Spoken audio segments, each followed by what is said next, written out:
There's an island in the middle of a river in Liberia, deep in the jungle of West Africa, that's said to be home to over 60 chimpanzees, all infected with contagious diseases. They were released there years ago after being used for medical research, and now they roam wild. We've come to the Republic of Liberia to find out about the incredible story behind this place the locals call Monkey Island.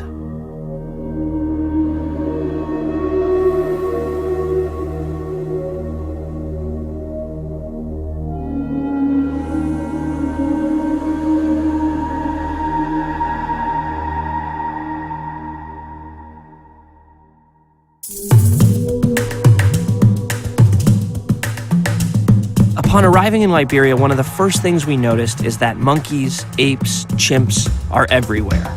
We just saw this guy randomly on the side of the street. It's a pet? Yeah, it's my pet. And where did he come from? Lufa.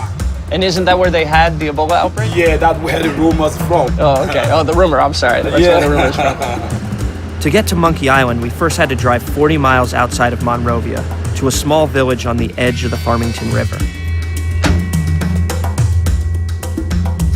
From there, we took a canoe to another village where a guide could take us the rest of the way.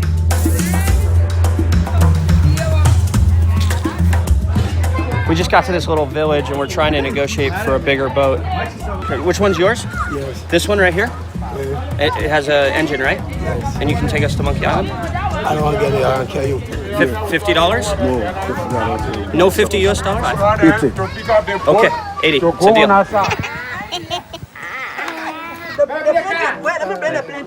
Okay. So apparently right now we have to buy a bunch of fruit for the chimpanzees or else they get pissed off when you show up and you don't throw food at them. Thank you. Can I go on to Monkey Island? Can I walk onto the island? No, you cannot. What did you say? You said they'll eat me? They'll eat you. What?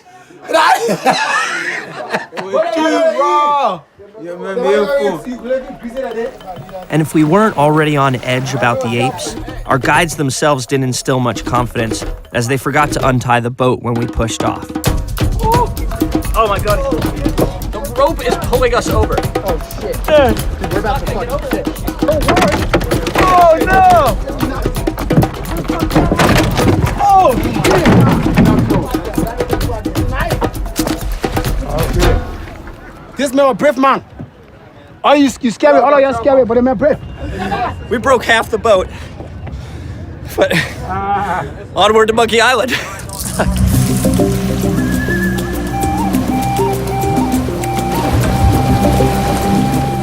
Are the locals who live in this area, are they scared of the chimps? Oh yes, if you are a strange person, okay, when you go there, they become aggressive. But the only thing the chimps, they are afraid of water. They don't swim across. Okay. They just walk at the water edge. Right, okay.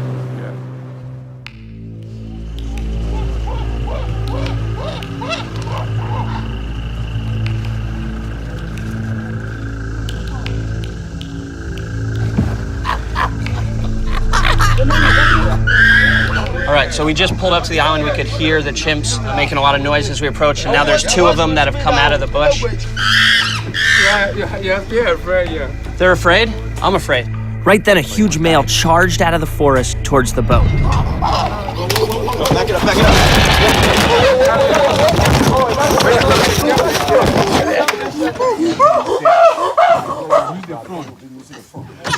So the big alpha male just started charging us and we bailed to the back of the boat. The Liberian guys told us, don't worry, they don't swim. But right now, all I see is 3 feet of shallow water between us and that angry chimp right there. They were super aggressive, baring their teeth when we first showed up. But now that we've got some food out, they've calmed down a lot. Jerry, who they know, is pretty comfortable, pretty fearless, actually. I wouldn't go near that. And they don't want me near him.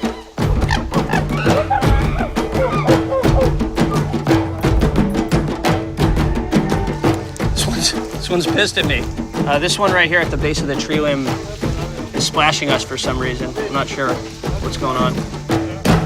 The only way I could get these apes to come around was to bribe them with sugar. They're really amped about the lollipop. Even as I floated just a few feet from the apes, it was still hard to believe that this place actually existed. But as we were about to learn, what was even more astonishing is the story behind why and how they got here. It all began here, just a few miles away, at the Liberian Institute for Biomedical Research, a medical research program launched by the New York Blood Center, one of the largest medical blood suppliers in the U.S. The program was called VILAB. It started in 1974 during the heyday of animal testing. This place is like the Disneyland of infectious disease. Yes. In the search for various treatments and vaccines, over 100 chimpanzees were infected with diseases such as hepatitis and river blindness. Nobody knows more about the lab and its history than Betsy Brotman, the former head of the project. When you first started the VILAB, what was the intent and the purpose? Was looking for a place where they could have a supply of chimpanzees that were not infected with hepatitis and that could be used in hepatitis experiments and then released into the forest. We did a lot of safety and efficacy testing of hepatitis B vaccines. Hepatitis B vaccine was developed just shortly after we arrived there. Well, why Liberia, first of all? It seems like a crazy, faraway place to do research. They had a large population of chimpanzees. And there was this defunct scientific institute, and it was near the airport. And the government agreed to let us work there. A lot of people had pet chimpanzees.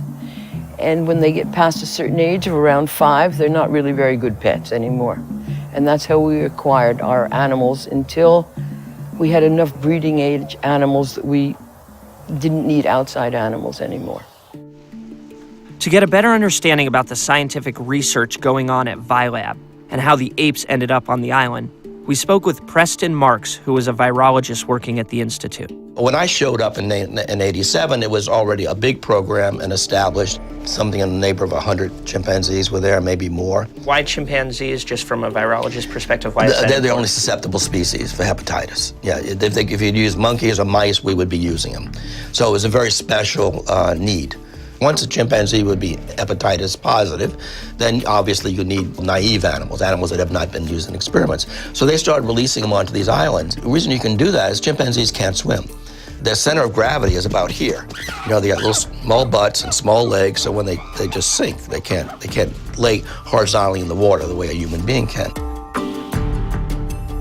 We had, I think, 6 islands in all. One was a large island, which we cut into 3 islands. We dug canals. That was a huge project. It really was huge. It was around this time that Betsy met her husband, Brian Garnham, who came to work as an engineer at the compound and whom she married in 1986. I loved my life in Liberia. I liked the animals, I liked the work, I liked the people I worked with, and I thought it would be okay. I don't know. But it's a difficult place.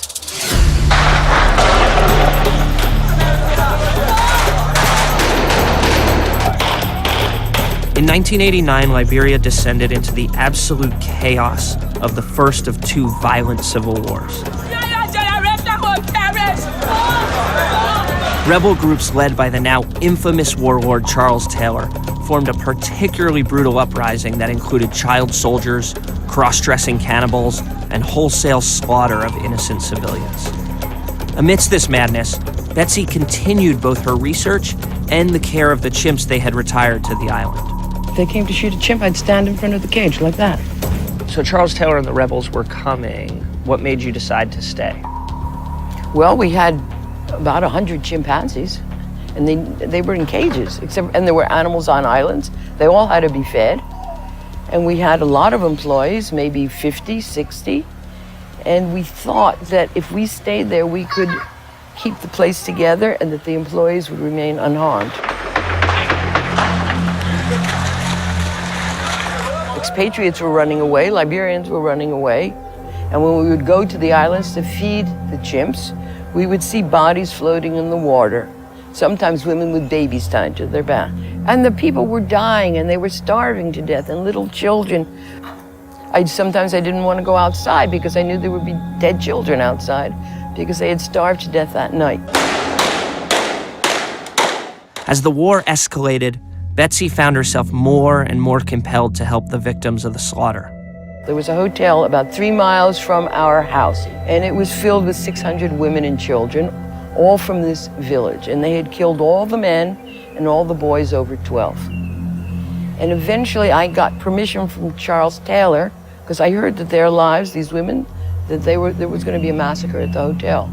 I went up and I saw Charles Taylor, and I got permission to move them to a larger Ghanaian community that was protected by the Catholic Church in Buchanan.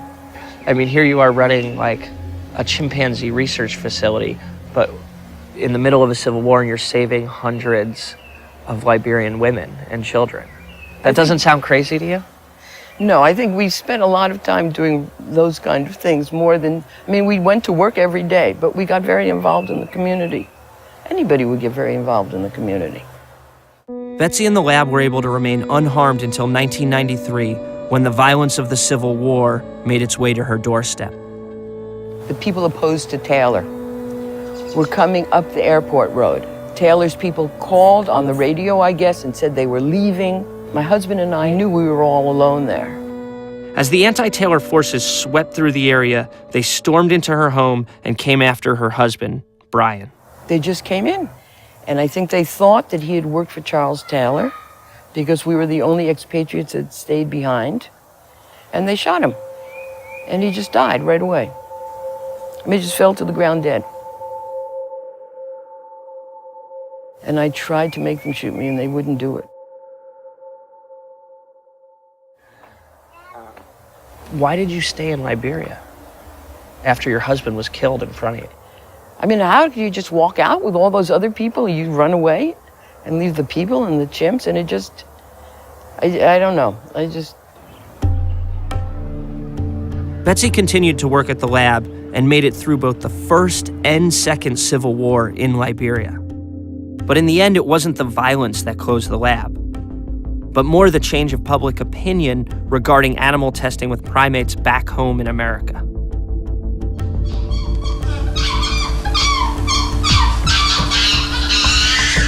It was anti-testing videos like this one of other, much harsher facilities that turned the tide against the practice.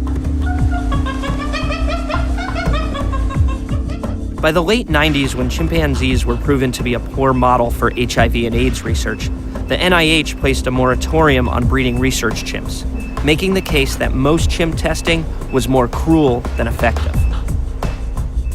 Although opinions differ on the ethics of animal testing, the research that Betsy oversaw led to life-saving vaccines for hepatitis B, as well as a screening method for hepatitis C, two diseases that combined affect millions of people worldwide.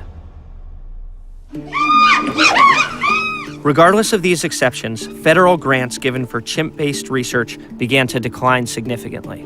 In 2005, the research had run its course. Yes. There was pressure from animal rights activists. So it's almost like you survived the war, but you couldn't survive the pressure from animal rights activists. Isn't there an irony there? I think they were right. Chimpanzees really shouldn't be used in experiments. I really do feel this way. There are certain instances where it would be very difficult to do the research without chimpanzees unless you used humans. If you're going to do work in chimpanzees, you should set up a system so that at the end of the research, they have a place where they can be retired to and that they can live a nice chimp life to the best of whatever is available. And that is exactly what Monkey Island is. It's not just the island security guard throwing lollipops at the chimps. Since the facility was closed in 2005, the New York Blood Center has continued to care for and feed the chimps with a core Liberian support staff. The idea was get all the animals onto islands, which we did do, and train the Liberians to run the operation themselves. And that was what we agreed upon doing, and we did it.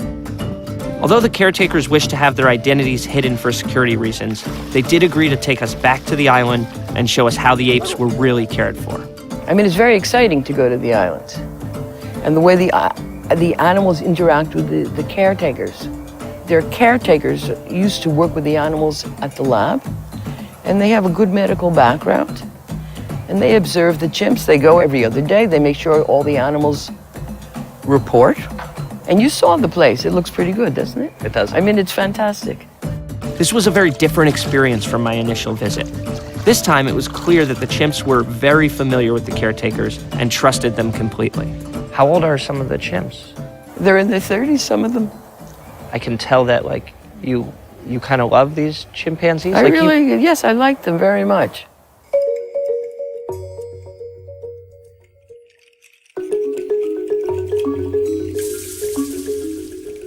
You hear so much lore, so much mythology about this place that to actually get here, to hear the real story behind the research facility and what it went through during the Civil War conflict, and then to meet the guys who come out here every day and feed the chimpanzees, it's pretty extraordinary, actually. And as for the chimps themselves, although they were infected with diseases like hepatitis when they were originally retired here, many, if not all, have since fully recovered. So while animal testing continues to be a controversial subject, where many of the animals are simply put to death after their usefulness, at least the chimps of Monkey Island have a sanctuary all their own.